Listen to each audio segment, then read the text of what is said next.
Hey there, it's Trisha with Easy Emini Trade, and I wanted to go over a couple things from today, Monday, April 5th.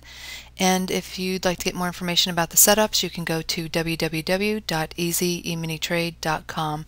Also, I'm going to be doing a webinar on the 13th at 4:30 p.m. Eastern, and I believe that's a Tuesday. And the reason I'm doing one at 4:30 is I've been getting a lot of requests for that time slot. The one that we did through Global worked out pretty well. So doing one at 4:30, and then I think the following week or 2 weeks later I'll do one at 8 in the evening, but I won't post that on the website until this one is finished, just so it doesn't confuse anybody as to signing up for the incorrect one. So you can get information on that at the website as well. So here's the NQ, and this was a trade that we took at 9:36, and we got below the floor trader pivot point right here and looked to get in under this area and got filled, and then of course it held here and we got stopped out here. So that one obviously didn't work out. We didn't have one on either the NQ or the ES right in the first couple minutes of opening, so nothing to do there. But everything was in line here. It just didn't want to go lower. This is a setup that I called in the room. I didn't take it, and I pointed it out to those who wanted to take it, and many did, but I didn't take it because the ES was at a few areas of resistance, so I really didn't think that it could get through very easily. And this was at 9:44.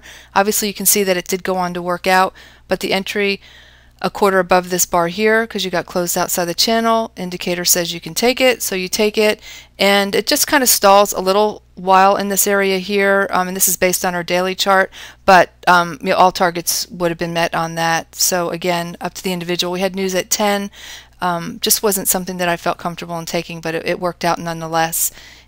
And I'm going to flip over to the ES, because then the next trade we took was on the ES, and that was right here, and that was at 10:24. Got closed outside the channel. Actually, both these bars were closed outside the channel. Entry price was never traded to until this bar here, but I left my order in place because it was still a valid setup. So got in here, went sideways forever before it worked out, and got my first target on this bar here, and I moved my stop to my entry and got stopped out on my entry.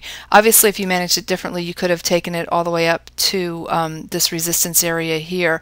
However, even though I was out, I was lucky enough to be able to get in on a setup here at the same time on the NQ. So I was able to catch that move higher on the NQ instead of the ES after getting stopped out at my entry. So got the first target on the ES and then break even on my remaining contracts. This entry was at 10:45 and again closed outside the channel. Indicator says it's okay to take it, and we take it and away we go. So so that one worked out as well. The rest of the day was pretty much just sideways, and you know, the range was kind of small, so not anything that I would be interested in range trading, and you can see it pretty clearly here on our 3000 tick chart, or you can look at a 15-minute chart, and it's going to look the same no matter what you look, what time frame you look at. Just a whole lot of sideways, you know, doing nothing really. When we came back from lunch, I was actually waiting for either, you know, something above here or below here, or something with room to here. Nothing ever really set up for that, and you know, kept thinking that we were going to get that close below this area, and I was going to take it short if we could get a close under there with everything setting up, with expectations of getting down here to our 50% retracement. And the red line is an area on our daily chart that has acted as support and resistance, and you know, just never got it. But was more than willing to take it, and you know, pretty much the afternoon just was, you know, sideways. The range pretty small, so nothing you could really do there. So I hope that helped, and you can get more information on the setups at www.easyemintrade.com.